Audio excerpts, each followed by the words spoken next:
Olá, bom dia, boa tarde, boa noite.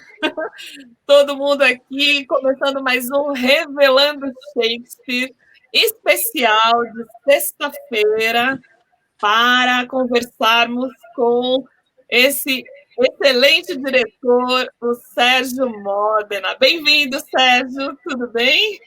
Tudo ótimo, obrigado pessoal pelo convite. Eu amei essa ideia, esse encontro, essa oportunidade de ter um bate-papo com vocês. Obrigadíssimo. Muito Obrigada a você, Sérgio. Nós que E agradecemos. Honra. estamos aqui, o nosso time de peso, Tuna Dueck, maravilhosa, Daniel Abrantes, eu, Valéria Marques, que falo bastante, e estou aqui, vou falar um pouquinho do nosso convidado, para vocês conhecerem um pouquinho do trabalho dele.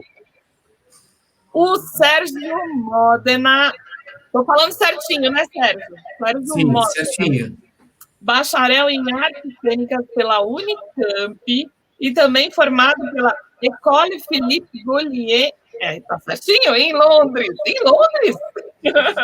Londres, onde realizou especializações em Shakespeare, Chekhov e melodrama. Seus trabalhos mais recentes como diretor são As Cangaceiras Guerreiras do Sertão, que eu não vi e disse que era maravilhoso. Maravilhoso! Maravilhoso. Eu ouvi falar muito, muito bem. Musical do Nilton Moreno. E também os grandes encontros da MPB de Pedro Brício. Dirigiu entre dezenas de espetáculos as montagens de Os Vilões de Shakespeare, de Stephen Berkoff e Ricardo III, do Shakespeare. Seus trabalhos receberam inúmeras indicações a prêmios nas mais importantes premiações teatrais do Eixo Rio-São Paulo. Então, estamos aqui com muito orgulho de estar recebendo você para falar um pouquinho da sua experiência com Shakespeare. E, enfim, você estudou fora, você estudou Shakespeare lá em Londres. O que você fez, Sérgio? Conta um pouquinho assim dessa experiência sua, e aí a gente vai trocando ideia aqui. Valéria, você colocou isso ali um pouquinho antes da gente começar o papo oficialmente, né? Que você e Tuna falaram sobre isso, que é um assunto que nunca se esgota, né? Um assunto que vai sempre se renovando. Então, a percepção que eu tenho hoje, né, do que a percepção que eu tinha quando eu comecei a estudar e o ponto de vista que eu tenho em relação às peças, ele vai se transformando constantemente pela complexidade que são essas obras, né? Então, eu, na faculdade, já me interessei por Shakespeare, ganhei uma primeira edição, assim, de obras completas do meu pai, uma dedicatória linda que eu sempre revisito. E quando eu me formei e fui estudar em Londres, o Philippe Gaulier estava com a escola dele lá, ele ficou durante 10 anos, né? E eu fiz, um dos módulos foi o Shakespeare, e foi um assunto que sempre me acompanhou. Eu realmente comecei a me dedicar, né, no estudo da dramaturgia dele, sobre o teatro elisabetano e tudo mais. Até que finalmente, ali no meu encontro com o Gustavo Gasparani, eu resolvi trazer isso para a cena, né? Fizemos uma adaptação do Ricardo III, onde era um ator fazendo todos os personagens, era uma forma de aula-palestra, né? Tudo acontecia numa sala de aula, e com isso também a gente acabava trazendo muitos conceitos do teatro elisabetano, né? Que é um teatro muito de convenções e tudo mais.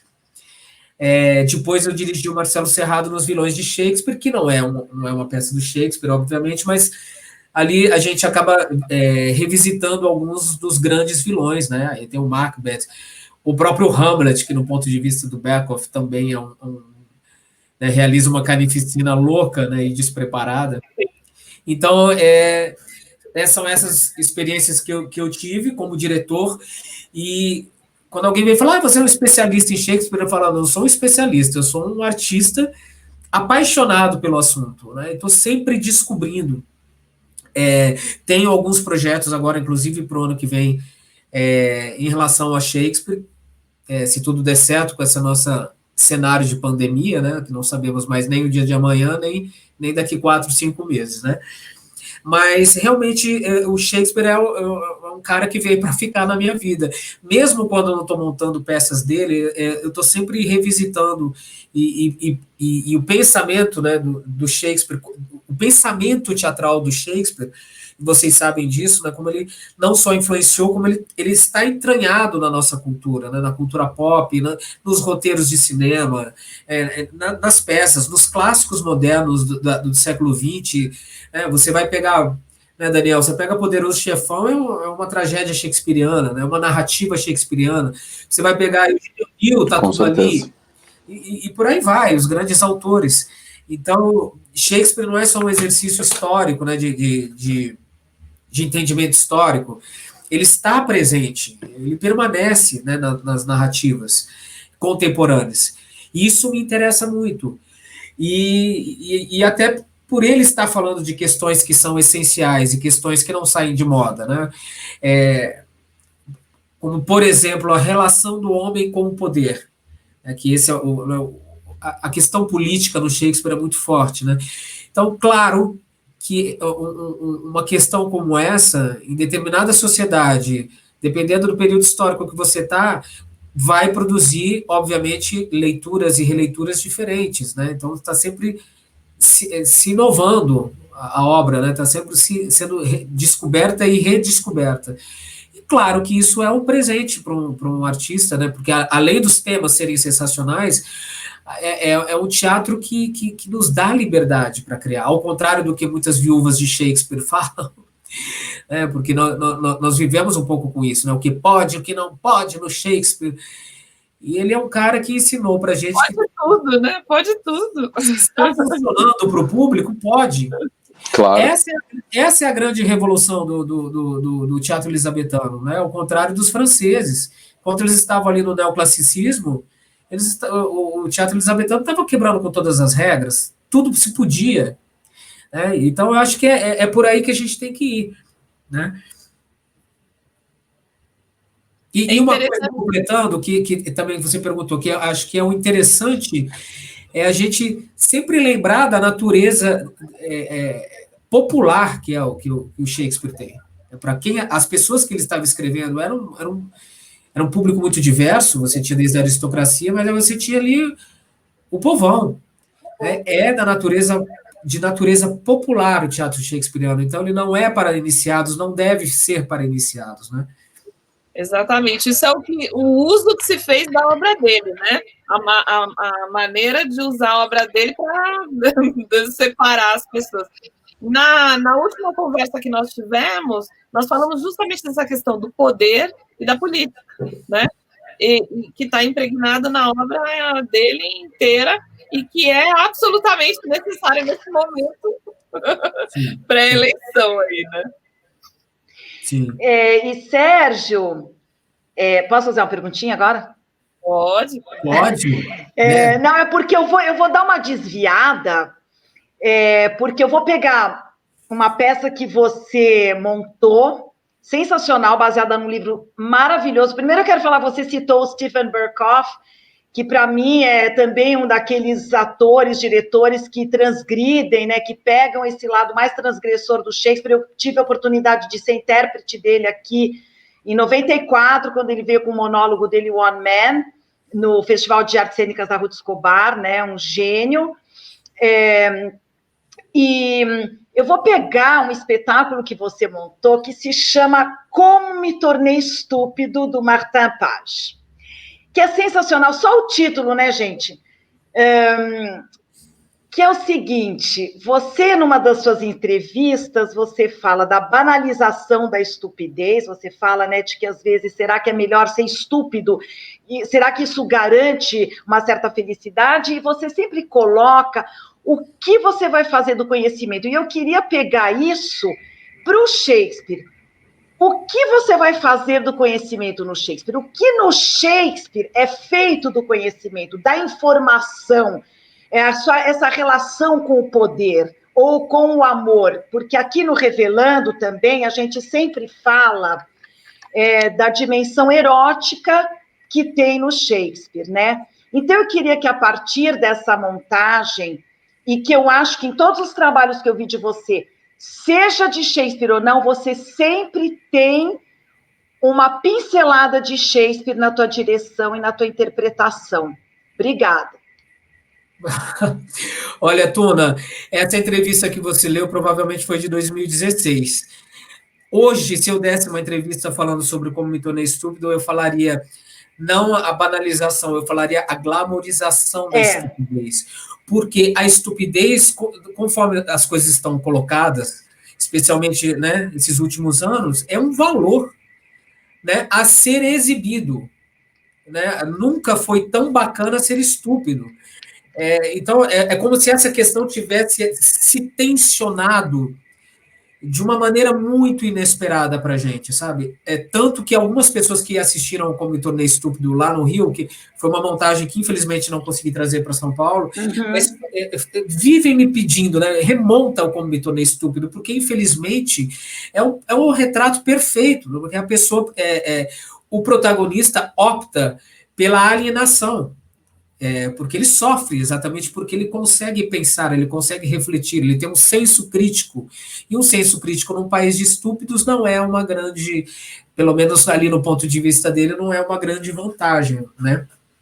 Agora, realmente, essa questão do que você faz com o conhecimento, né? É a grande pergunta, é a grande questão do Galileu Galilei, do Brecht, por exemplo. Não é à toa que é a peça do século XX, talvez seja a peça mais importante do século XX, junto com o Esperando Godot, porque é exatamente isso. O que eu faço com o meu conhecimento? Né? De certa forma, isso dialoga muito ali com as questões do Hamlet. Né? Obviamente, o que eu vou fazer primeiro, não se pode cobrar daquele protagonista que ele tome uma atitude imediata. É por isso que ele é um herói. Ele é um personagem ligado às questões da contemporaneidade, porque ele precisa da reflexão. Ele não está mais ligado àquela tradição medieval onde o filho seguiria o pai e mataria por vingança ou por honra. Ele já é um intelectual. As questões da contemporaneidade estão presentes no Shakespeare. Não é à toa que o Harold Bloom, que apesar de ser um cara que detesta o teatro como um fenômeno teatral, ele tem coisas interessantíssimas, obviamente, como a invenção do humano.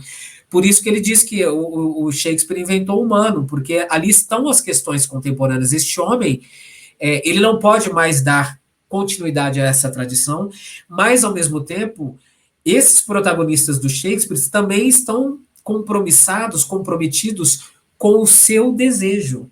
Isso é contemporâneo. Não mais como uma tradição, não é mais o destino que vai resolver as suas questões, mas é o seu desejo.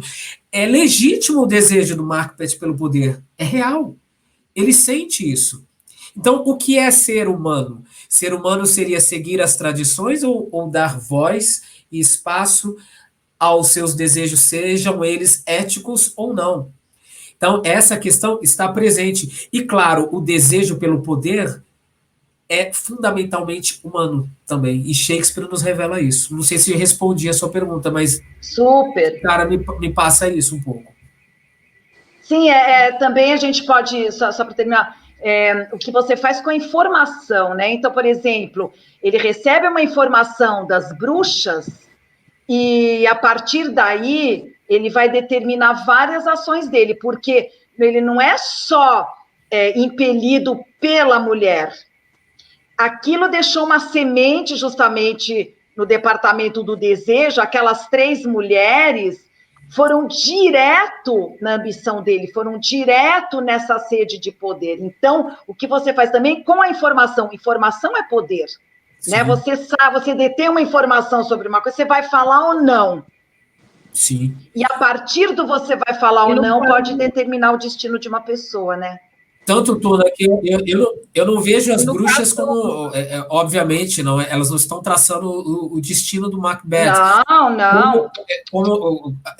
Até tem algumas montagens que evocam a figura, né, enfim, mas eu acho o seguinte, elas estão ali para provocar esse protagonista. Tanto que o Shakespeare coloca o banco ali. Ele também recebe uma profecia. E só que a maneira como ele age, você vai vendo esse desdobramento em paralelo com o protagonista, é completamente diferente. né? Então, isso é uma relação tensionada ali muito interessante. E o Macbeth já fala que isso me lembrou de conversas antigas, ou seja, ele já falou sobre isso com a mulher dele, né?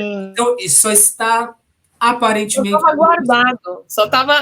eu até ia falar isso, ele fala uma fala exatamente essa. Ele já tinha esse desejo. Então, as bruxas apenas aquilo foi jogado ao vento, entendeu? Ele pegou e alimentou de uma maneira terrível, né? E você sabe que... não, só porque você comentou isso, numa das aulas que eu estou fazendo esse curso sobre Shakespeare, depois a gente fala dele melhor, mas eu falei muito sobre essa questão do rompimento da ideia de um destino que está ordenando e tudo, e como Shakespeare traz isso para, né, como eu falei, para a contemporaneidade. E percebi que nas colocações de uma participante do grupo, ela tinha dificuldade de entender isso. Por quê? Fora do grupo, fora da aula, eu conversando com ela, olha que interessante, a visão de mundo dela, ela uma mulher independente, inteligente, hoje em dia, ela continua acreditando no destino. Em tudo. Então, ela acha que nada é por acaso, que o universo conspira a nosso favor e tudo mais. E é maravilhoso, cada um vai ter sua crença, né? Isso é super possível de se crer.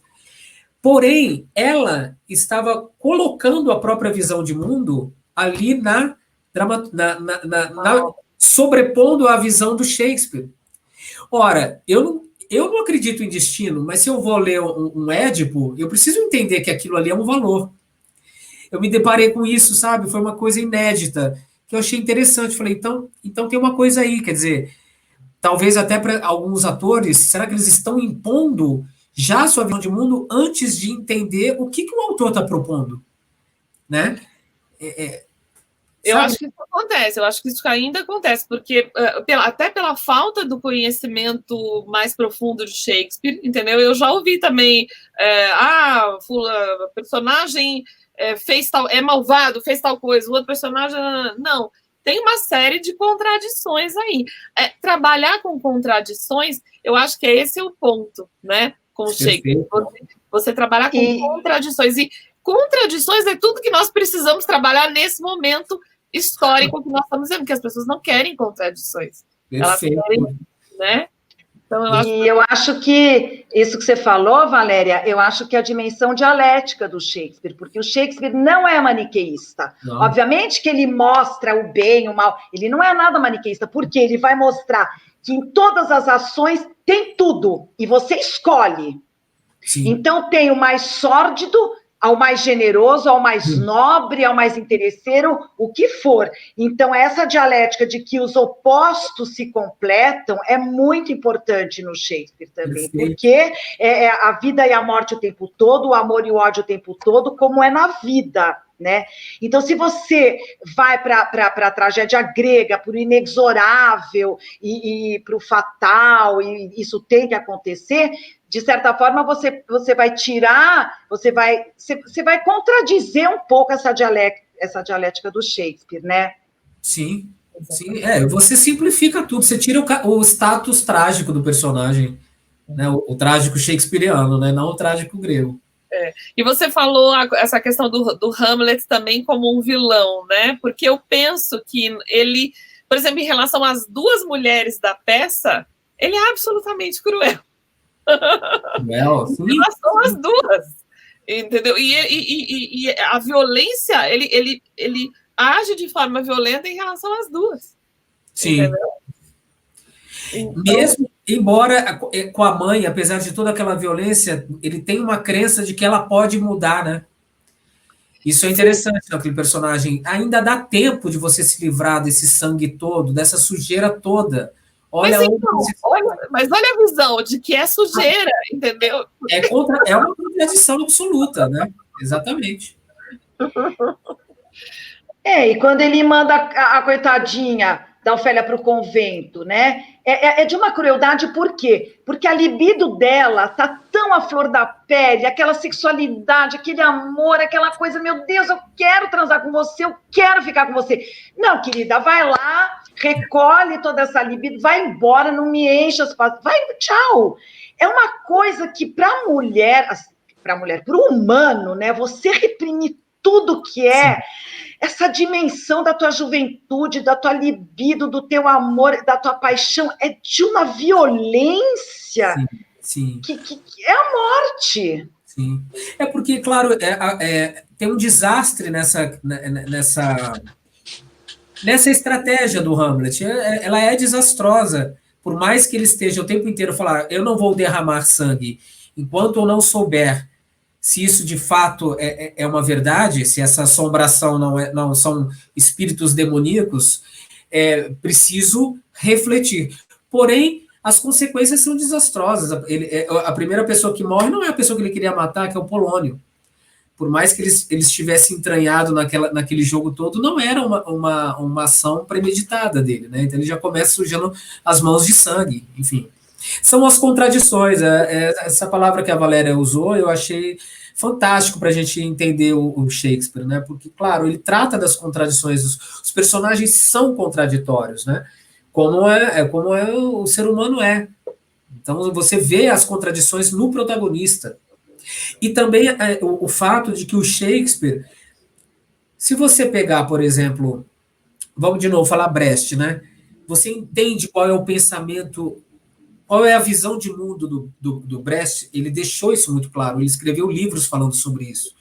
Nós não sabemos nada do Shakespeare, não sabemos nem a religião dele, se ele morreu católico, se ele morreu protestante, nada.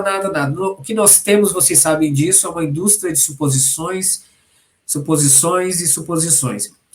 E a dramaturgia dele é tão multifacetada, tão rica, que às vezes uma mesma questão está colocada de uma maneira diferente. O próprio recorte, a relação homem e poder, ele trata de um aspecto numa peça, ele vai tratar de outro aspecto em outra peça, o Macbeth, Hamlet, e por aí vai, Júlio César, né?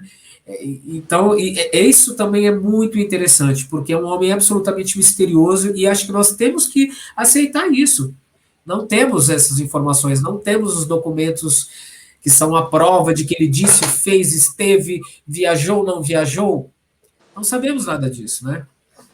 Mas a obra é contundente, né? Então, o estofo esse homem tinha. Um estofo muito grande. E como produziu em tão pouco tempo, né? Se você pensar, é uma obra gigantesca que ele produz, e é um tempo, eu acho, relativamente rápido, sabe? Sem dúvida. Ele viveu a peste, ele também estava em quarentena. Ficou, ele já, a autora ali de sucesso, precisou ficar parado um ano e meio, não lembro agora, mas é isso, né? A própria relação dele com a monarquia, né? Você vê que a monarquia é mostrada de formas diferentes, né? Em cada uma das peças. Eu queria puxar um pouquinho para o lado dos... Ali, ó, o que é? Tá no mudo. Desculpa, é genial. É uma coleção chamada Mortos de Fama, William Shakespeare e seus atos dramáticos. Isso que a Valéria contou, tem aqui justamente quando os teatros fecharam... 23 de junho de 1593. Droga! As autoridades mandaram fechar todos os teatros dentro e fora da cidade e também proibiram outras diversões, como Pega o Urso. A peste se propaga facilmente, dizem, e grandes aglomerações podem acelerar esse processo. Entendo as autoridades, mas fechar os teatros, essa não. Que tempos terríveis para um autor, e ator também, aliás. Os teatros estão fechados há meses. Os atores não têm do que viver e estão num estado de desespero. Os teatros não podem reabrir enquanto a taxa de mortalidade não cair abaixo de 50 por dia. Sabe lá quando isso vai acontecer. Mas quem estava divulgando os dados era um consórcio De imprensa Então. ou era governo monarquia inglesa? Não, na realidade, o autor, o Andrew Donkey, ele imaginou que o Shakespeare estivesse escrevendo isso, né? Então você nunca vai saber, como vocês estavam dizendo. Você sabe o que aconteceu realmente, você sabe alguma coisa da mulher dele, a história do filho, da filha, quem que escrevia, o filho que morreu. A gente sabe e a gente intui o que nos convém, de certa forma. Agora, que ele é um ídolo, ele é. Ídolo, a gente não questiona. Essa que é a verdade. Ele já está num lugar que a gente não só mitifica. Eu não quero saber o que é verdade, o que é mentira. É como se diz em italiano, mas é bem trovato. Tá ótimo, eu acredito. Pronto. Verdade, Muito bom. Adorei. Não, pode ir. Oi? Não, você, Dani. Fala a sua pergunta, Dani. Não, o que eu ia falar, até eu acho que fazendo um paralelo aí com o Shakespeare, né? A gente sabe muito pouco sobre a vida do Shakespeare. Eu acho que a obra dele é o grande objetivo para qualquer fã se apegar ali, né? Eu acho que se a vida dele fosse mais interessante, talvez a gente ia ficar olhando para a vida dele e olhar menos para a obra, né? E acho que isso acontece com alguns artistas, né? A vida do Hitchcock, por exemplo, foi absolutamente desinteressante, assim, uma vida chata, sem graça, normal. E enquanto a obra diz muito, né? E acho que aconteceu isso com o Shakespeare, né? A obra dele é o objetivo ali para nós, né? E fazendo um paralelo com a peça que você dirigiu, Sérgio, Os Vilões de Shakespeare, que eu assisti, inclusive, lá no Eva Hertz, em São Paulo, dividindo a pergunta em dois aqui, né? Primeiro, como é que você vê essa fascinação do público com vilões? Nós amamos pessoas horríveis, acho que é um fato isso, né? Todo mundo gosta do vilão e tal, um bom vilão, né? E dessa colocação que Shakespeare às vezes faz, às vezes não, do vilão como protagonista, né?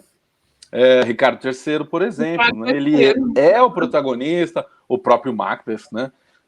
Titus. O Titus, ele não é boa pessoa, bom sujeito não é. Não, é protagonistão. Mas ele ainda tem lá... Mas eu vejo assim muito Ricardo III, Macbeth, já diferente do Hamlet, onde o vilão, teoricamente, da peça colocado é o Cláudio. E aí você vai desconstruindo aquilo, fala, não, peraí, deixa eu entender esse negócio. Então era mais nesse sentido minha pergunta, sobre essa fascinação nossa com vilões e o vilão enquanto protagonista. E só acrescentando, a gente fez parceria com a Rede de Leituras e estamos na terceira leitura. Né? A gente fez leitura dramática do Sonho do Uma Noite de Verão, do Macbeth, que ficou bem diferente do Sonho, cada um está no estilo.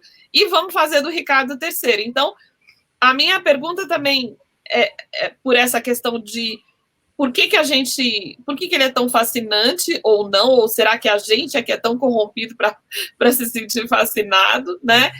E também depois eu queria saber o que você acha da questão da deformidade dele. Se hoje em dia a gente teria que reproduzir essa deformidade, entendeu? Com uma nova visão de mundo que a gente está tendo em relação a todas essas questões. Então, pronto. Só essas questões aí para você debater. Boa provocação essa questão da deformidade, né? Porque isso era um procedimento do teatro medieval, né? O Ricardo III é a peça que ela é teatral por excelência, né?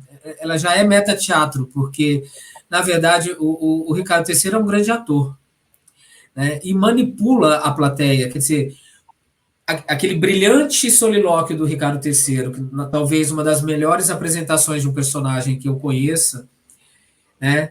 Agora, o inverno de nosso desgosto, enfim, uma grande apresentação. Ali, ele já está fazendo com que a plateia se torne cúmplice dele. Então, um grande vilão como esse, onde ele confessa para a plateia quais são os seus propósitos, quais são os seus desejos, e aí mostra como ele vai encenar as diversas personas que ele escolhe para poder manipular as pessoas e chegar ao poder. A plateia de cara vê esse jogo teatral exposto muito claramente. E ele provoca a plateia, e acho que a plateia quer ver até onde ele é capaz de ir. É um jogo de provocação. Viu o que eu fiz? Ele acaba de encenar um homem religioso, muito preocupado com as pessoas. O personagem sai de cena, ele vira para a plateia e fala: tá vendo? Que babaca que acreditou na minha lábia. Então, quando a plateia vê, ela já está cúmplice daquilo tudo, ela está participando ativamente porque ela sabe de verdades que os personagens não sabem, né? Então, claro, ele exerce um fascínio, e aí vai haver um momento ali na peça que a plateia rompe com ele, que historicamente foi ali o assassinato dos sobrinhos, né? Na nossa experiência, nós ficamos 6 anos fazendo o Ricardo III, né? A gente pôde ver bastante tempo, algumas interrupções, mas sempre voltamos. Esse ano, inclusive, a gente fez no início do ano. Mas o que acontece? Ele é tão perverso naquele jogo, e sem o menor pudor de mostrar essa perversidade. Ao contrário, a maldade é um valor a ser exibido. Nós víamos diferentes reações da plateia. Muitas vezes era o riso, porque o Ricardo, ele é um personagem carismático. Com todas as atrocidades que ele fala, é um personagem incrível. Não é à toa que existe essa tradição dos grandes atores quererem interpretar o Ricardo III, exatamente por esse jogo teatral absolutamente delicioso, né? De manipulação, de encenação, de diversas personas. Então, a gente via isso claramente. O momento mais cruel, quando ele matematicamente está pensando, mata os sobrinhos, depois casa com Elizabeth, é uma equação que ele vai fazendo, mas na verdade é uma barbaridade. Muitas vezes, muitas sessões, a gente viu o público rindo, exatamente pelo esse total desprendimento. Ele ele é desde o início apartado da civilização, apartado da humanidade, né? Então, também isso é assustador, mas é fascinante, né? Isso é uma contradição. Ele exibe a maldade dele ao contrário do Macbeth, que ele não quer nem falar assassinato, ele não fala, né, o feito, se isso tivesse feito. Então é muito interessante a comparação de Ricardo III com Macbeth, porque são vilões de naturezas extremamente opostas, né? O Macbeth é aquele vilão que qualquer um pode ser, né? Se você tem uma vaidade, se você tem uma ambição desmedida e que ela é provocada, e o desdobramento disso, né? Claro que ele vai ser vítima da própria consciência, é a consciência dele que vai acabar destruindo, né? Especialmente quando ela se torna pública na cena do banquete. Enquanto ele está naquela crise de consciência nos cantos do castelo, aquilo ainda é administrado. Quando ele vê o fantasma, toda aquela paranoia, toda aquela crise se torna pública. Aí é a ruína dele. E o Ricardo é o oposto. Então, claro, os grandes vilões, eles provocam a plateia. Eu acho que eles provocam a própria moral da plateia, né? Quais são os valores? Até onde você está comigo nessa? E respondendo, Valéria, quer dizer, não sei se eu vou saber responder essa tua pergunta da deformidade. Acho que não. Obviamente não precisamos dessa deformidade do Ricardo III. Porém, na dramaturgia, isso é um aspecto que acaba tendo um peso também. Não é uma justificativa psicológica, mas você tem o tempo inteiro, e se você pegar Henrique VI, tem lá, né, os personagens acabando com ele, você que nasceu disforme, você que é todo torto, como o seu caráter, você tem a rainha Margaret falando isso para ele em diversos momentos, você tem a duquesa, a mãe dele falando isso, né? Então, esse ressentimento dele, porque ele com certeza foi privado, né, de um convívio mais harmonioso, não é à toa que isso faz dele também um homem que precisa da guerra para ser valoroso. Tem uma produção da BBC, eu acho que é da BBC, não vou lembrar agora, feita para a TV, que é brilhante a solução do diretor, porque o início da peça está todo mundo festejando o final da guerra. Então, a cidade está em festa, aí a câmera vai caminhando, vai entrando num beco escuro, e aí está ele lá, apartado dessa festa, porque Se ele não pode cortejar as mulheres, como ele fala lá, porque ele é torto, porque ele é mal acabado, disforme, coxo, ele foi privado disso. Então, é um dado que dramaturgicamente é importante, sabe? Então, não sei, claro que ele poderia ser, porque na verdade estamos falando de uma deformidade moral, mas tem esse, né? Algum tipo de deformidade, algum tipo de questão ele deveria ter, né? Porque, mas a questão da deformidade é que eu andei conversando com algumas pessoas, eu tenho até um amigo que trabalha com relação a isso, ele é professor da UFBA, é cadeirante, e ele faz toda uma provocação no sentido da gente entender o mundo a partir de outras perspectivas, né? E até convidei ele, vamos ver se mais para frente ele vem conversar com a gente. E ao mesmo tempo... Né? Oi, desculpa, Tuna. Não, desculpa eu. Essa coisa tecnológica, eu nunca sei quando a pessoa acabou. Bom, ao mesmo tempo, para mim, a deformidade, ela é uma metáfora do caráter. Então, sim, é por isso. Porque a gente não pode achar que a beleza também é sórdida. Uma pessoa belíssima, ela também pode ser sórdida, mau caráter, né? Então, para mim, a deformidade dele é também a amargura, é também esse desvio de caráter. E a outra coisa também que me deu um insight quando vocês estavam falando é assim, olha só como as novelas se inspiram em Shakespeare. Então, por exemplo, quando você estava falando do Ricardo, eu já imaginei assim, a sala de casa, assim, gente, como ele é cínico! Não é possível! Eu me lembro quando a gente via, assim, o Dono do Mundo, do Fagundes, enganando a Malu Mader. Gente, porque a novela está no cotidiano das pessoas. Gente, ele é muito cínico, não é possível que ela vai acreditar. Não é possível que essa Lady Anne... Não, a Lady Anne não vai se deixar seduzir. Então, essa dimensão, assim, tão popular, né, do Shakespeare, e a outra coisa também que eu queria um pouco que vocês falassem, é assim... O Shakespeare tem pelo menos duas peças.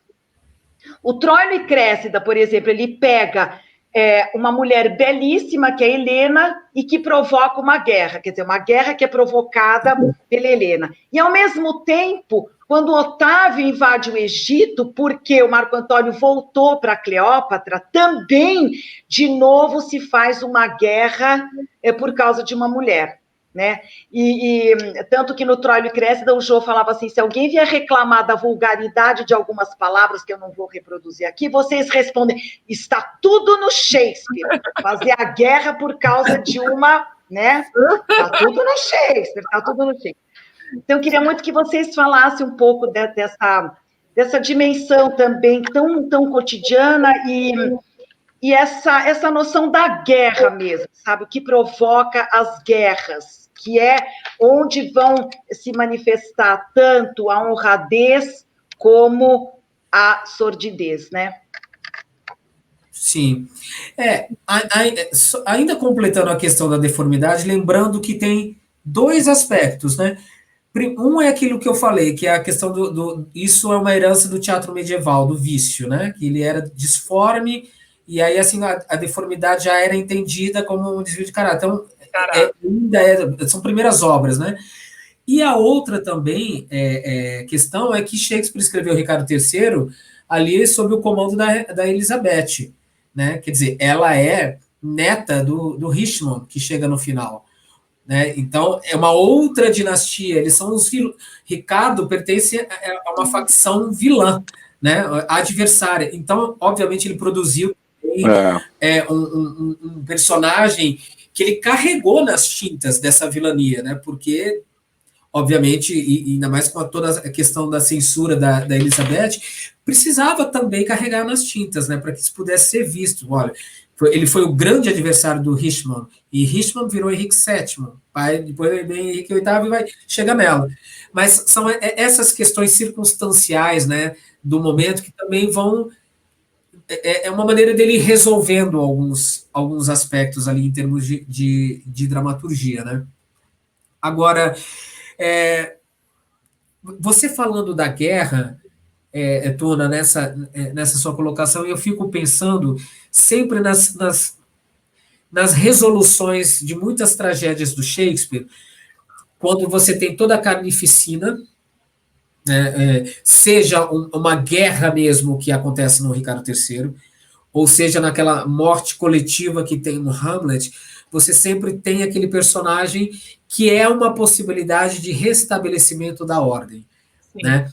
Então você vai ter isso o Richmond fazendo esse papel no Ricardo III, meu Deus, o Fortinbras fazendo isso no Hamlet, quer dizer, que também é um aspecto da dramaturgia dele que eu debati muito no meu workshop, né? Com tudo isso, com todo esse derramamento de sangue,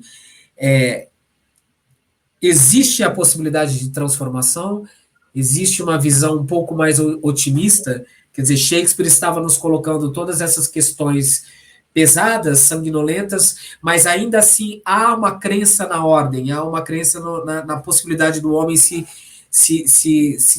transformar, né? Acho que isso está muito ligado ao que você está perguntando.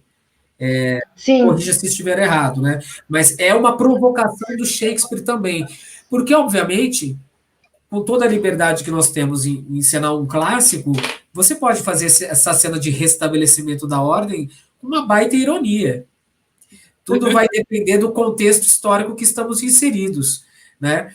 Eu, no momento atual, adoraria que dirigir uma cena que o restabelecimento da ordem, nos dias de hoje, fosse isento de ironia. Porque, senão, é duro demais para a gente, né?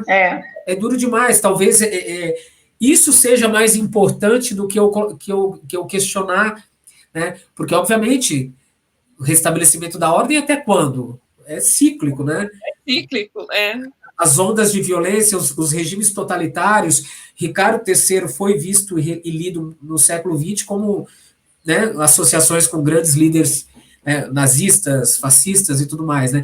Esses regimes que acontecem, ganham forma, produzem guerra e depois, né, é uma onda cíclica, vai e volta, então que pelo menos seja uma grande pausa, sabe? Não consigo pensar de uma maneira irônica agora, se eu tivesse que dirigir uma cena de suposto restabelecimento da ordem. Não sei se ficou confuso o que eu falei, mas eu acho que não. É o que você está falando. Super resposta. Também acredito me deu, não é? Possibilidade de transformação, né? Até me lembrou um pouco, quando você estava falando, Ricardo, do esperpento espanhol.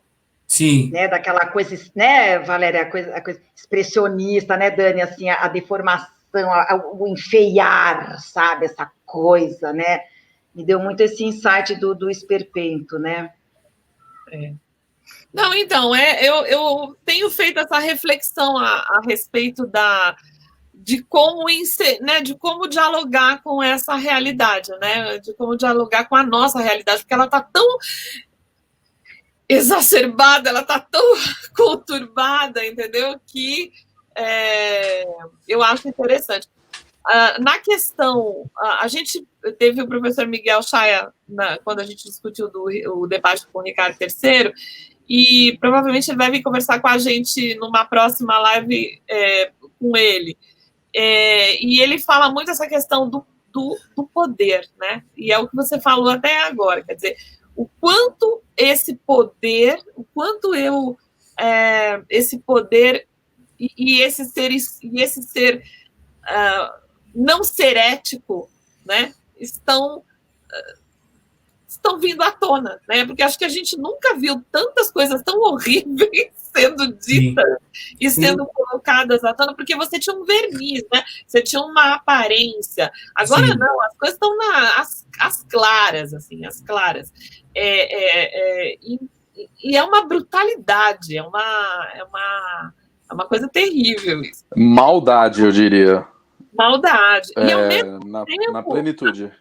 E ao mesmo tempo a gente está tendo também emergindo novas consciências, novas visões, entendeu? Novas reorganizações de coletivos, né? Nessas eleições aí. Por exemplo, teve 30 vereadoras trans foram eleitas. Isso, entendeu? A quantidade de mulheres negras, entendeu? Então, isso é muito interessante. Eu acho que a gente está vendo um processo revolucionário imenso, entendeu? E acho que Shakespeare, ele é uma necessidade. É como se a gente precisasse dele para fazer esse diálogo, entendeu? Fazer esse... ele é como se ele fosse um meio pelo qual a gente utiliza para estabelecer esse diálogo. Porque o que está acontecendo aqui é resultado de um processo muito grande e cíclico, entendeu? Sim. Então, ele nos ajuda a refletir também. E nessa questão da deformidade, eu estou perguntando para várias pessoas, porque eu também não cheguei numa conclusão ainda, mas eu sinto que eu não posso tratá-la da mesma maneira, assim, como uma visão, a deformidade do caráter está fisicamente expressada. Eu não posso hoje pensar dessa maneira. Eu vou ter que trabalhar de alguma forma, entendeu? Com esse bullying, entendeu? Com essa inadequação que deixa. Mas, galera, sabe o que eu senti assim também nesses anos todos em temporada com o Ricardo III, que eu não acho nem que a plateia faça essa associação, a deformidade e a falta de caráter. Eu acho que para a plateia fica, inclusive, muito forte o bullying que ele sofre, da própria mãe, da Margaret, que é uma questão também importante, sim, sabe? Então, acho uma preocupação extremamente importante, né? Mas, assim, como isso resulta? Porque, aparentemente, a deformidade dele também ajuda a revelar a crueldade dos outros personagens, sabe? Porque ele não era alguém fora da curva. Se você ler Henrique VI, as partes do Henrique VI, todo mundo era tão sanguinário quanto ele. Aquela família, o Clarence, que é visto como um coitadinho no Ricardo III, ele era um louco, varrido, pegando a espada, dilacerando todo mundo, né? Então, ele não era uma exceção ali, né? O que eu vejo muito no Ricardo III é dúbio, porque, ao mesmo tempo, a deformidade é quase que assim, me negaram o direito, alguns direitos, e essa deformidade ajuda a revelar uma falta de caráter dos que estão ao redor dele, né? Então, não acho que é tão simples assim, não acho que é só, a plateia não lê só a deformidade e a falta de caráter. Talvez isso fique mais com a gente que estudou a questão do teatro, aí é uma suposição, tá? O teatro medieval, e a gente sabe que isso era um procedimento de lá, não sei, essa questão nunca me chegou, sabe? Ali da plateia. Eu acho que ela é uma questão que está muito pungente agora, entendeu? Sim, ela está chegando agora, né? Ela não é de, sei lá, não posso falar, 3 anos atrás já é muito tempo, entendeu? Ela é de agora, então... Mas é igual, galera, é igual, por exemplo, assim, como a gente monta, por exemplo, a Megera Domada hoje em dia. Sim. Aí, assim, vai depender do que se acredita. Eu vi até uma palestra do Karnal, que ele tem essa visão, né, de que o Romeu e Julieta, na verdade, Shakespeare estava nos ensinando uma lição, que ele não está defendendo os amantes, ele está defendendo né, a família, o Estado não pode ser abalado por paixões tão voluptuosas e tão apressadas. Eu discordo disso, tá? A Megera Domada mesmo. Eu também. Ele estava escrevendo. Não que ele concorde com isso, né? Mas eu discordo com você. Era um pensamento da época, que então ele estava ensinando as pessoas que sim, a mulher não pode querer tanto. E eu vi até recentemente uma montagem do Globe da Megera Domada, uma atriz excelente que fez a Lady Macbeth também recentemente, esqueci o nome dela. Eu vi essa montagem. Você viu? E aí, o que acontece? Falei, bom, eu vou esperar o final da peça. Você tem toda aquela trajetória da protagonista. O final da peça, aí vamos falar sobre a questão da ironia que o artista contemporâneo pode colocar ou não numa cena de restabelecimento da ordem. O que é o final da Megera Domada? Aquela mulher negando tudo que ela tinha feito ali, né? Não, preciso servir o marido. E começa a passar... Como que você monta isso hoje numa sociedade, né, absolutamente diferente do que era na época? Como se monta sem uma dose crítica? se você não coloca uma segunda camada, se ela não, você pode tensionar a plateia até ali, e essa mulher, a gente lê o subtexto dela, é que ela não está acreditando nada disso. Para mim é muito difícil não montar dessa forma, né? E foi uma decepção muito grande, porque ali eles realmente faziam, ela estava se arrependendo. Você viu essa montagem? Era exatamente isso, né? Aí eu fico pensando, por quê? Aí, para mim, fica desinteressante, entendeu? Porque Para mim também. aí você tem que ressignificar a obra, né? E olha, montar a Megera Domada assim já é feio no século XX, né? Porque é uma questão. Nós temos demandas até mais recentes, né? Mas é uma questão da mulher. Então, eu acho isso é a grande questão. Como nós tratamos os clássicos, né? O que vai me interessar? Já que é uma peça que você não pode ser dogmático e dizer Shakespeare queria mostrar isso. Não sabemos de nada. Então, isso pode ser realmente uma cena extremamente irônica, né? Que talvez seja um modo dela sobreviver ali. Agora, essa é uma camada que precisa ter, não é?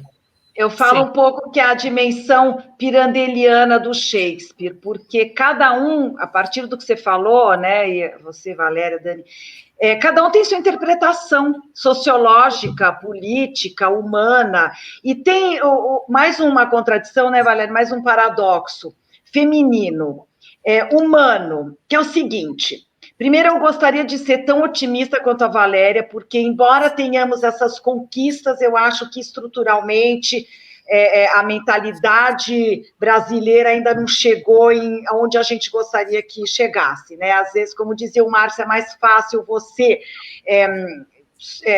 transformar um sistema econômico do que a mente das pessoas, né? Infraestrutura versus superestrutura. Então, eu adoraria acreditar nisso, adoraria acreditar no Sartre, que dizia que ele acreditava que o homem pode fazer algo do que fizeram dele, né?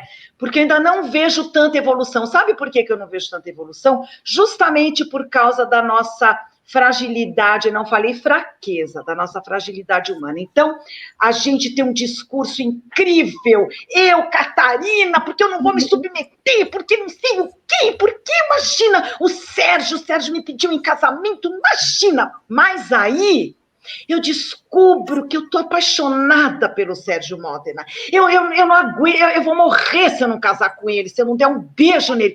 Então, sabe para onde vai todo esse meu discurso feminista, feminino? Vai para as cucuias. Por quê? Porque o meu sentimento é tão forte, porque eu estou tão apaixonada pelo Sérgio. Não faz mal, dane-se. Mas você vai lavar a roupa do Sérgio? Eu vou lavar a roupa do Sérgio porque eu quero que ele fique cheiroso. E aí, eu acho que essa dimensão humana, o Shakespeare tem também. Concordo. De que a gente, o nosso discurso racional é e o nosso comportamento emocional, sexual, afetivo é outro. Então, todas essas contradições das quais a Valéria falou tão bem, e aquela coisa da dialética que eu estava falando, é assim, a minha ação, às vezes, ela nega todo o meu discurso. Isso é muito interessante. Isso está presente na Megera também, eu acho. Isso. Eu acho que tem uma questão também que é interessante, que alguns autores trabalham isso muito bem. Por exemplo, 1984, né, que é um livro brilhante do George Orwell, escrito em 1948, né, ele faz uma brincadeira com a inversão aí dos números, né?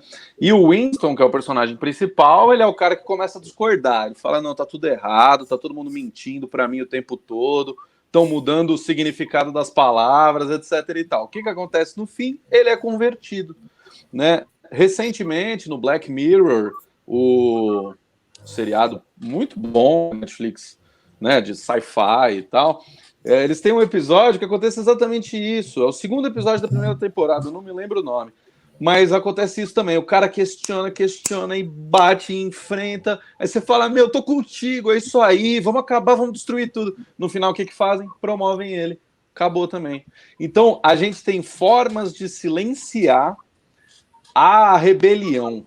Isso é muito...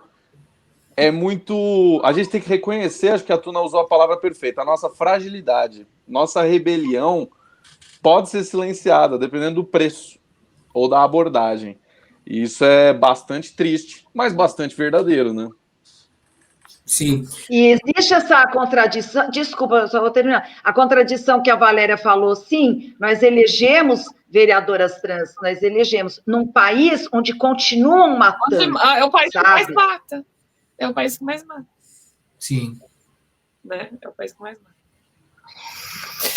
Engraçado que eu estou fazendo, eu estou dando um curso de interpretação para adultos livre, para pessoas que são de teatro, pessoas que não são, a maioria não é de teatro, e a gente está trabalhando com cenas de Shakespeare, e a gente está trabalhando com cena da Megera Domada, e teve todo tipo de argumentação nesse sentido, e aí que ótimo. Eles acharam várias cenas no YouTube e acharam uma da Meryl Streep e o Raul Julia numa encenação que é ao vivo, ao ar livre, assim, é muito interessante. E é um mini documentáriozinho dessa temporada lá. E eles fazem justamente essa coisa da sedução. Os personagens vão se seduzindo, entendeu? Então eles têm paradas, eles têm momentos em que tem um lance entre eles, entendeu? E aí eles se seduzem. E outras montagens, assim, teve uma que era engraçadíssima, que era assim, um sacudia o outro, virava do avesso, era muito corporal, entendeu? Então já ia para uma coisa da comédia e de você não pensar exatamente no posicionamento, né? Eu acho que é interessante a gente dialogar realmente com o nosso momento, porque o nosso momento é um momento de rupturas, né? A gente está num momento cíclico de mudança de paradigmas. Então, é importante a gente rever. Eu não tenho uma resposta, que nem você falou do canal, eu não tenho essa resposta, é isso. Nem eu, nem quero ter. E nem eu. Eu quero procurar, né? Eu acho que ela é variável conforme esse mundo que nós estamos, né? Eu só acho que é interessante a encenação ter um ponto de vista. Sim. Então, até isso que a Tuna falou, essa dimensão eu preciso ver. Sim. Na encenação. Senão ela fica uma peça moralista de adestramento da mulher. Fica muito estranho, né? Entende? Então, essa mulher que falou tanto, que também ela não é objeto, ela foi obrigada a casar com ele, né? Nem isso é. Não é um homem que ela discursou, saiu, conheceu o primeiro cara troglodita e ela nega. Isso também está dentro de uma imposição. Mas, enfim, sendo isso ou não, qual é o ponto de vista nosso, né? Porque senão fica só a mulher sendo adestrada, né? Sim. Então, como isso é um debate interessante, né? Se a gente dá uma dimensão para a gente ver a contradição da personagem, como você falou, aí é responsabilidade de quem está em cena fazer, dar essa dimensão, né? Que não foi o caso, por exemplo, entendeu? Por isso que a direção é tão importante no Shakespeare. Eu acho, como ele tem todas as interpretações possíveis, né? E a Valéria, diretora também, ela pode afirmar. E Hollywood foi, não sei se foi Hollywood ou se foi cinema inglês, enfim. Mas o cinema foi muito esperto, porque eles escolheram Elizabeth Taylor e Richard Burton. Quem que eles escolheram? Um casal icônico. Né? Não por acaso. E só o Zeffirelli que dirigiu. E o Zeffirelli. E aí, o que acontece? Você fica torcendo, porque aí... E eles casaram e separaram algumas vezes, na vida real. E o Shakespeare tem essa coisa que a gente perguntou para o Michael Dobson, eu acho que até, não sei se é o Harold Bloom que coloca, enfim, mas de como a dimensão do Hamlet, por exemplo, é maior do que o autor. Certos personagens têm uma dimensão que transcendem o Shakespeare, né, Sérgio? Eu queria que você falasse um pouquinho disso também. Com certeza. E aí que também... Bom, não é à toa que uma obra como a do Shakespeare nos serve tão bem. Acho que já começa por aí. Eu acho que isso já é um primeiro desdobramento. Porque vamos supor, se eles estivessem... Vamos fazer esse exercício de suposição. Se eles estivessem tratando a megera como uma grande lição para se dar para as mulheres na época. Vamos aceitar isso como uma verdade, nesse exercício nosso. Hoje em dia isso já não cabe, não caberia no propósito inicial dele, porque é o que você está falando, a peça tem ela fala por si, né? Então ela vai significar e ressignificar se eu montar na China, se eu montar no Brasil, se eu montar no interior do Brasil, que é um Brasil diferente do que esse nosso Brasil, São Paulo, Rio, né? Se eu montar nos anos 60, se eu montar agora, quer dizer, acho que é um exemplo, talvez, que deixa bem claro isso que você está falando. A obra é maior, né? Não importa nem quais foram os propósitos iniciais dele, né? Ela vai reverberar de acordo com as necessidades e com as questões que são prementes no momento de determinada sociedade. Né? Isso, a gente vê isso acontecendo nas peças, né? O próprio Hamlet também tem isso, né? Então, eu acho que é perfeito. Acho que é perfeito. E eu queria só retomar que né, a Valéria, diretora, está trabalhando com leituras, com os atores, né? Uma coisa que eu senti muito essa demanda nos workshops, que a gente está falando tanto da temática do Shakespeare, né? Mas é como ainda a leitura do Shakespeare, quando vai para a cena, quando os atores se deparam com o texto do Shakespeare, por que isso se torna automaticamente romanceado ou gritado, carregado de tensões, sabe? Acho que isso é um trabalho que precisa se ter. E algumas discussões que nós tivemos ali é o seguinte, existe também um desligamento da tradição da leitura, como um todo, não estou falando só de Shakespeare, não. A arte da palavra no teatro, ela foi muito colocada ali, varrido ali por baixo da mesa, nos cantos, vocês sabem disso, né? E eu vejo uma geração de atores, e muitos atores, com uma dificuldade da compreensão cênica daquilo.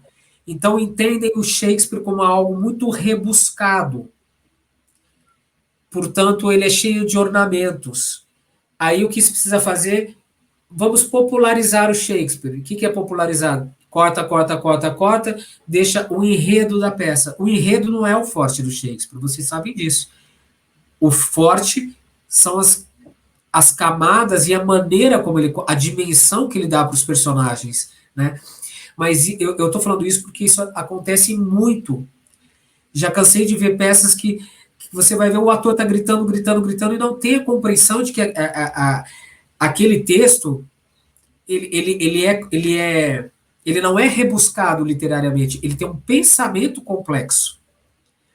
Ele tem um pensamento que você precisa de estágios para você entender. O Hamlet tem muito isso, né? Então eu preciso fazer agora, né? Quando ele fala sobre morrer, porque se não for a hora de morrer agora, será depois. Então se for depois, teria que ser agora, mais ou menos assim.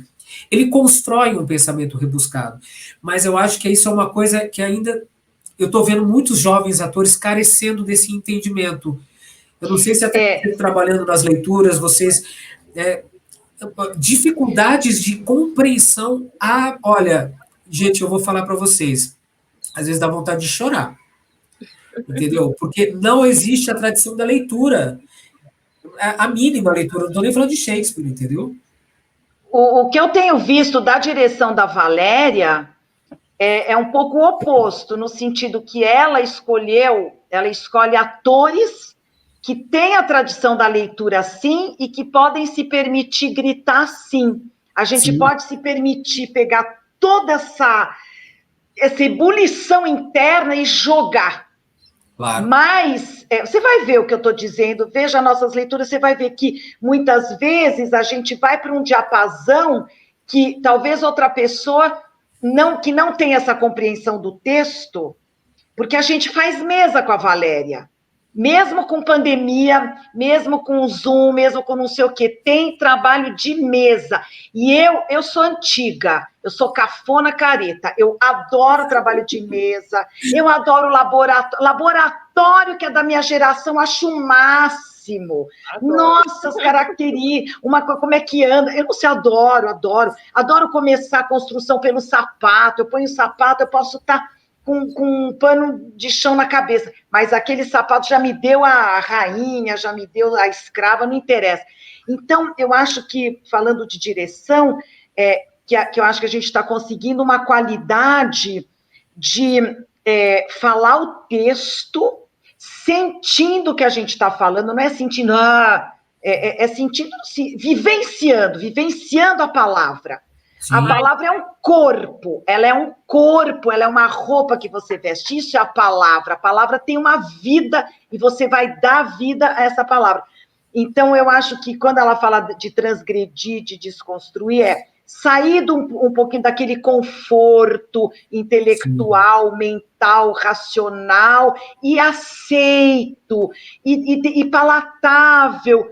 Por que palatável? Vamos ter um pouco de dificuldade de deglutir, porque o humano, ele é capaz de tudo, e é difícil engolir muitas coisas, sim, né? Então, eu vivencio muito essa direção da Valéria, essa grandeza mesmo dela ir para lugares completamente despudorados. Eu adoro essa palavra, é o despudor, sabe? Porque é isso que você falou, Sérgio, o despudor do Shakespeare. Sim. Mas o que você está falando, que a Valéria provavelmente ela trabalha isso. Todo esse despudor, toda essa ousadia vem com uma absoluta compreensão do que é aquilo. Sim, né? Sim. Você vê as pessoas, às vezes, desconstruindo, elas não sabem nem o que é. Como que você vai desconstruir alguma coisa que você não sabe o que é? Isso. Né? Exatamente. Então, você tem uma pessoa que tem um know-how para isso. Né? Nesse ponto, a gente teve as leituras que a gente fez, a gente teve a contribuição maravilhosa de atores experientes, de pessoas que já tiveram um caminho assim. Lógico que os mais novos têm mais dificuldade, entendeu? Os mais velhos, né, como a Tuna, que vai tranquila, como o Ariel, que fez 3 papéis lá no Macbeth com uma diferença. Assim, eu gosto muito dessa brincadeira, sabe? Do mesmo ator fazer mais papéis. Não precisa necessariamente mudar de ator. Mas é uma compreensão, eu sinto isso que você fala, eu fiz faculdade de letras, eu fiz letras depois, né? E eu acho que a letras, lógico, né? Todo mundo é possível, não dá para fazer, mas é o tipo de estofo que o ator precisa, né? Se a gente, no plano ideal, um ator, se pudesse, deveria fazer uma faculdade de letras, porque eu concordo plenamente. O que você consegue compreender ali, foi ali que realmente o teatro se estabeleceu melhor dentro de mim. Porque antes era aquela coisa mais, né, aquela loucura, tal, que eu era muito nova, tal. Então, eu acho que o Shakespeare, ele requer um mergulho. Ele requer um mergulho de compreensão. Se você é novo, se você é mais velho, se você é mais experiente. Lógico que quanto mais... Eu sempre digo isso para os alunos e para todo mundo. Quanto mais experiência, mais camadas de compreensão você vai ter.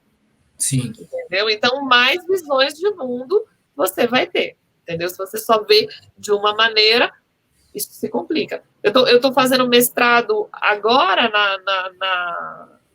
na Letras, estou fazendo no departamento de inglês. É teatro que eu estou fazendo. E aí eu estou sendo monitora. E sendo monitora, eu percebo que o pessoal da graduação é uma outra realidade. Eles estão com pouca experiência com a palavra. Aí eu propus uma leitura dramática. A gente fez leitura dramática na sala de aula de um bonde chamado Desejo, que era o que eles estavam estudando. Parece que o mundo se abriu, porque na faculdade de letras você não tem o exercício da palavra, você não tem o exercício do teatro, entende? Então, e lá no teatro eles não tinham exercício. E no teatro você... Estava só exercício da palavra. Você não tem o exercício da palavra, porque a arte do teatro é a arte da palavra. Claro. Exatamente. Mesmo que você faça um espetáculo que negue a palavra. Mesmo que para mas aí é uma necessidade específica daquele espetáculo, né?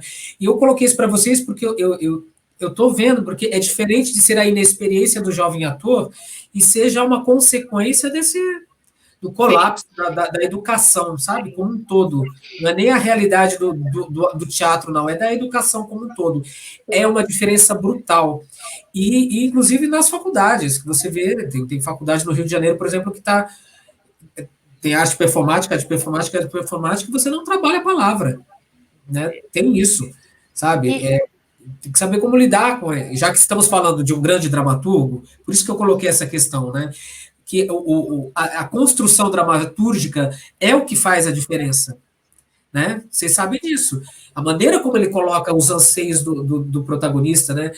Como ele vai, através do verso, ele constrói o pensamento, no seguinte, ele vai para uma emoção absolutamente diferente. Então, se nós estamos agora sofrendo com esse colapso da não leitura, e isso está mais acentuado, é muito complicado, sabe? E eu vejo as pessoas carentes disso. E não dá para negar a importância dos clássicos, porque a dramaturgia moderna, ela foi se inspirar onde? Molière, Corneille, Racine, Shakespeare, os latinos, Sêneca, sabe? Portugueses, enfim. A importância dos clássicos na formação, ela é muito deficiente. Então, a gente tem que ler, se você não tem isso na escola, você tem que ler sozinho, você tem que buscar. Eu me lembro que eu estava fazendo uma novela, assim, uma pequena digressão, uma novela, e uma atriz falou assim para mim, eu nunca fui ao teatro. Eu falei, oi? Ela falou, não, porque eu faço televisão desde que eu tinha 3 anos de idade. O que eu faço, por onde eu começo? E eu falei, você leu Romeu e Julieta? Não. Eu falei, faz isso. Lê Romeu e Julieta. Não tenta nem entender o vocabulário todo, mas leia isso. E depois, lê tudo que cair na sua frente. Nelson Rodrigues, Machado de Assis, Gibi, leia, só isso. Estrutura teu pensamento, treina o músculo para você ler. Lê. Né? E eu acho que o papel dos clássicos é esse também, né? Onde é que a dramaturgia moderna foi pescar, foi buscar, não é verdade? Nos clássicos. Sim. Acho que até para você subverter, o interessante é você conhecer, né? Porque se você não conhece, não é subversão, sei lá, é alguma coisa estranha. Não, é invenção, né? Que não existe. Né? Invenção não existe, né, em matéria de arte, né? Tudo é uma continuidade ali, né? Eu queria puxar um pouquinho para aquilo que a gente estava falando antes, Sérgio, sobre matéria de Hitchcock, cinema. Você mencionou do workshop. Acho que é um assunto legal aí para a gente abordar. Sim, porque para a gente tentar concluir, porque a gente já passou de 1 hora, porque a gente nunca consegue pensar em 1h12. Meu ensaio 4h30. Ai, olha aqui o ensaio. Eu vou avisar que eu vou atrasar, peraí. Vamos fechando, né? Mas só para a gente... Peraí, sabe com que é meu ensaio? Com Telmo Fernandes, que você dirigiu. E vou dirigir ano que vem. Sim, eu sei. Investida com ele. Manda um beijo para ele. Mas, viu, Daniel, a questão toda com o Hitchcock é o seguinte, né? O Shakespeare, ele provoca o suspense no espectador. Não existe uma grande surpresa. Tanto que existem os prenúncios, né? A coruja, ele vai preparando. Tá. Nós não somos... dificilmente somos pegos de surpresa na dramaturgia. Nada nos é omitido, né? Pelo contrário, você sabe, né? Exatamente. Então, por exemplo, os assassinatos, todos, uma morte, ela é preparada. Ou seja, o Shakespeare trabalha no suspense. Ele não trabalha no thriller. E o Hitchcock, naquele livro dele com o Truffaut, que você deve conhecer, que é Conversas com o Truffaut, ele diferencia o thriller do suspense. Ele fala, no thriller você pega uma situação que são homens bebendo, jogando carta. Eles estão jogando carta, né? A câmera está parada, de repente, pau! Uma explosão. Isso é uma thriller, surpresa, né? Surpresa. Como é o suspense?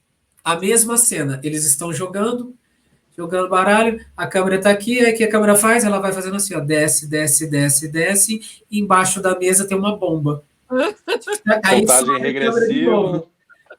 É isso que o Shakespeare faz, entendeu? Então, tem tudo a ver com o Shakespeare, né? Até falamos daquela montagem com a Julia Gunn, né, do Otelo, que era muito inspirada no Hitchcock, né, exatamente por isso, entender que não é pelas grandes surpresas, mas ele vai tensionando, né, também o espectador é feito cúmplice, porque ele sabe que algo de horrível vai acontecer com aqueles personagens. Como o Hitchcock é o mestre do suspense, é um bom casamento, né? Excelente. Sem dúvida. Fantástico. Eu gosto de suspense. Eu adoro suspense, é meu gênero favorito. É a melhor coisa. Quanto mais medo, melhor. Medo fraco eu não gosto. E Daniel, eu sou um fã doente por Hitchcock. Eu sou apaixonado. Eu não curto muito, não. Então vocês têm que fazer a gente quer fazer um encontro de Hitchcock lá na casa do Ariel, que também é outro louco de Hitchcock. Eu vou. É verdade. 52 filmes. Inclusive, agora no canal à la carte do Belas Artes tem alguns curtas do Hitchcock disponíveis. Fica a dica aí para quem. O Sidney tem um escritor, um jornalista, o Sidney Gottlieb. Ele escreveu acho que 1 ou 2 livros sobre Hitchcock, coleções de entrevistas e tal. Tem um artigo dele muito legal na internet que ele fala que meio que o Hitchcock foi o Hitchcock seria o Shakespeare do cinema, assim. Então a missão dele seria resgatar o Shakespeare.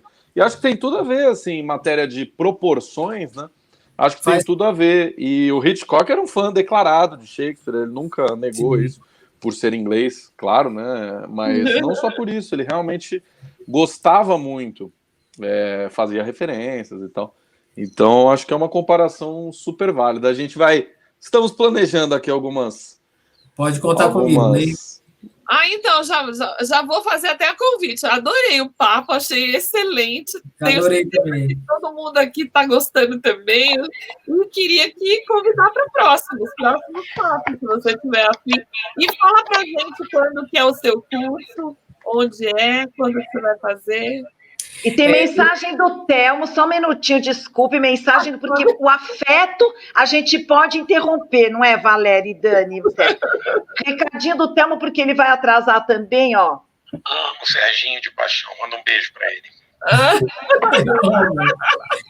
Telmo é um grande ator, Maravilhoso. Um carisma maravilhoso, ele tem um domínio do palco e tem um domínio da palavra, né? Ele tem uma compreensão tão grande daquilo que ele faz que tudo parece fácil, né? Essa é a grande contradição, igual um bailarino, né? Ele está ali, trabalha pesado, mas ele está flutuando para o espectador. O Telmo assim, é um grande ator. Fizemos a Arte da Comédia juntos e esses fantasmas, que foram 2 textos do Eduardo de Filippo, outro que eu sou apaixonado. Adoro. Eu vi que você tem várias montagens lá. Mas o curso é um workshop online, né, que também descobri na pandemia que isso é possível, né, e é um formato que vai ficar, porque é um trabalho de análise de texto, né, e claro, conversa sobre Shakespeare e sobre teatro. Mas ele vai acontecer agora, começa segunda-feira, dia 30, é a 3ª edição, porque teve uma procura muito grande, sempre segundas, quartas e sextas, das 3h30 da tarde às 5h30, né? Aí as aulas até são gravadas, são mandadas para os alunos, que não pode ver e tudo mais, e está sendo sensacional, porque é uma troca de experiência. A Júlia Gunn estava na minha primeira turma, falamos bastante sobre Shakespeare, porque ela é uma mulher que fez Macbeth, fez Romeu e Julieta. Ana Lúcia Torre estava lá também, uma galera muito... O que estou achando bem bacana é que você tem atores experientes e jovens atores, e aí todos estamos aprendendo, sabe? Sim. E aí, nesse primeiro módulo, Romeu e Julieta, Ricardo III, Macbeth e Hamlet.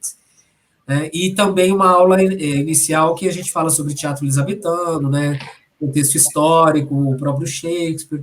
E eu estou adorando, porque de vez em quando eu adoro dar aula, que é completamente diferente de uma sala de ensaio. Eu adoro. Eu acho que é uma outra troca, um outro tipo de aprendizado. Enfim, é isso. Eu adoro dar aula também. Dou aula há quase 30 anos. Eu não dou aula todo dia, não é meu cotidiano, mas eu de vez em quando faço workshop, sabe? Sim. É tão interessante. Sérgio, a Valéria e o Dani sabem que eu tenho uma peça, assim, do meu coração, que eu acho impossível montar nessas plataformas, porque tem o efeito estátua que mexe. Mas eu adoro o Conto de Inverno. E o Conto de Inverno, para mim... É esplendorosa. É uma peça assim, que deveria ser mais montada e que eu acho impossível, né? Por causa desse efeito cênico da estátua, aí eu acho impossível montar, não dá aquela dimensão poética, mas é uma peça, né, Valéria e Dani, que eu amo, que eu adoraria, que você poderia incluir, Sérgio, ali, ou a Valéria no seu módulo. Eu acho que é uma peça que tem que ser estudada. Sim, concordo plenamente, é uma peça belíssima. Eu não sei nem quando tivemos uma montagem do Conto de Inverno aqui. Acho que eu fiz uma leitura com no passado de décadas, porque eu não me lembro. Teve alguma montagem, sim, porque eu já tinha lido uma informação que até recentemente, Medida por Medida, era uma peça que não tinha sido montada, e foi, né? Foi. 15 anos, Tive essa informação. Não, o Conto de Inverno... Eu fiz uma leitura com o Pam, Maria Fernanda na Casa do Saber, mas não me lembro, eu nunca assisti. Quem sabe a gente um dia, então, Tuna? Vamos montar. Vamos fazer. Valéria, Daniel, todo mundo junto. Nossa, vamos fazer. Já tô lá. Eu já tô lá. Eu fiz a Paulina, eu quero fazer a Paulina de novo. Eu e Valéria dividindo, se vocês deixarem, Daniel vai fazer toda a parte cinematográfica, que ele já vai transformar isso no... Entendeu? Mas eu quero atuar também, tá? Eu colaboro na direção e atuo. Sim. Valéria tem que atuar, ela é maravilhosa. Então, a loucura, eu fiz Perfeito. a Lady Macbeth também, viu? Deslumbrante. Então, maravilhosa. Tudo certo. E eu queria, assim, já que eu sou supersticiosa, que meus queridos aqui sabem, eu não falo aquele nome, então eu vou falar uma frase para vocês, e principalmente de despedida, né? Porque quando um ator fala aquele nome que começa com M, ele tem que sair do teatro, vocês sabem, né? Ele tem que sair do teatro, dar 3 voltas no teatro no teatro. Falar uma frase que está no Mercador de Veneza, que é: bons pensamentos e horas felizes o acompanhem. Lindo isso. Gente, adorei essa conversa. Foi muito boa. Ela foi maravilhosa. Eu adorei. Muito obrigado. Posso ler só falar uma citação do Peter Brook sobre o Shakespeare, para encerrar? Claro. Ele é uma... Eu fui intérprete do Peter Brook no Brasil e do Sotique. Você é muito chique. Eu vi você ser intérprete só de grandes personalidades. E agora estou conversando com você, grande personalidade, maravilhoso! Você não precisa ser intérprete, né? Graças a Deus.